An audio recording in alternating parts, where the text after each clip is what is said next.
Let's just call it like it is. Every AI wearable so far has been a complete flop. The Humane Pin, dead on arrival. The Rabbit R1, a toy, basically. Early adopters are out hundreds of dollars. So, why is Apple, of all companies, secretly building one of its own? And why on earth should we think this time will be any different? I mean, let's be real about the situation here. This first wave of devices has been nothing short of a series of very expensive, very public failures. People who jumped in early are now stuck with $700 paperweights, and they're probably still wondering what the whole point was. And this leads us to the big question we're tackling in this explainer.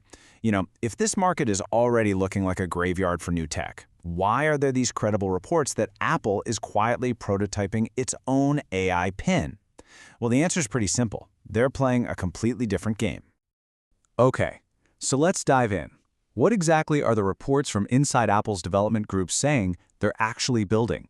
What does this thing look like? So get this. The core concept is a small device, about the size of an AirTag, that you just clip onto your shirt. But here's the really wild part. There's no screen at all. This is a completely voice-first design. Now, to make a screenless device actually work, Apple is apparently packing it full of sensors. It's got cameras to see the world around you, microphones to hear you clearly, and a speaker to talk back. The idea is for it to be your eyes and ears, an assistant that's always aware of what's going on. And that right there is the whole point. This isn't just another gadget. It's Apple's big push into something called ambient computing. The goal is to get Siri out of your phone and onto your collar, ready to help you out, hands-free, without you ever having to pull out and stare at a screen. So what does that mean for you in the real world? Well, imagine you're on a hike and you see a plant you don't recognize. You could just point at it and ask the device to identify it using its camera. Or maybe you ask, what's the weather when I land in Paris? And it already knows your flight info and just gives you the forecast. It's all about getting that info seamlessly. But here's the thing. The device itself is only half the story. The real secret weapon, the reason Apple thinks it can actually win here, is all about their strategy, which is totally different from everyone else who failed so spectacularly. See, unlike Humane and Rabbit, who tried to build this standalone thing to replace your phone, Apple is doing the exact opposite. They're making this a companion piece, another piece of the puzzle in their massive ecosystem that works with your iPhone, your AirPods, and even your Vision Pro, not against them. And if this all sounds a little familiar, well, it should. This is the classic Apple playbook, right? They didn't invent the MP3 player, they didn't invent the smartphone, they waited, they watched, they entered late, perfected the hardware and software integration, and used their ecosystem to completely take over. They're not trying to be first, they're trying to be the ones who finally get it right. So let's talk timeline, but don't get your wallet out just yet. We're looking at 2027 at the absolute earliest. And that date isn't just random.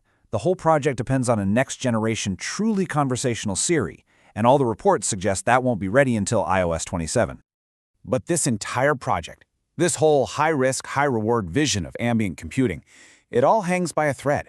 It all comes down to one massive, undeniable challenge that, let's be honest, Apple has struggled with for more than a decade. So what is it? What's the one thing that can make this device dead on arrival, no matter how beautiful the hardware is or how smart the ecosystem strategy is? Yep, it's Siri. The whole thing lives or dies on how smart the AI is. And right now, Siri's reputation for being, well, pretty frustrating and not very helpful is a huge liability. For a device with no screen where you rely only on voice, the AI has to be nearly flawless. Otherwise, it's just infuriating. And as you can see here, Apple has a huge intelligence gap to close if it wants to catch up with its competitors. By 2027, Siri has to be something we can't even recognize today. And, beyond Siri, there's a whole minefield of other problems. They have to figure out battery life on a tiny device. They have to navigate the huge privacy concerns of an always-on camera. And they have to convince a very skeptical public that this is actually useful and not just another phone accessory. All right, so when you put it all together, where does that leave us? Let's weigh the odds and really break down the key things that will decide if this AI pin is the future of computing or just another big flop. Look, on the one hand, you can never bet against Apple's ecosystem, their incredible design, and their patience. They're learning from everyone else's mistakes. But on the other hand, they are facing a monumental task in fixing Siri, getting past some very real privacy issues, and just proving that this thing even needs to exist. In the end, after you strip away all the strategy and all the tech, The success or failure of this whole thing might just come down to a really simple question. Would you be willing to clip a camera and a microphone to your shirt every single day? The answer to that could very well define the next chapter of personal computing.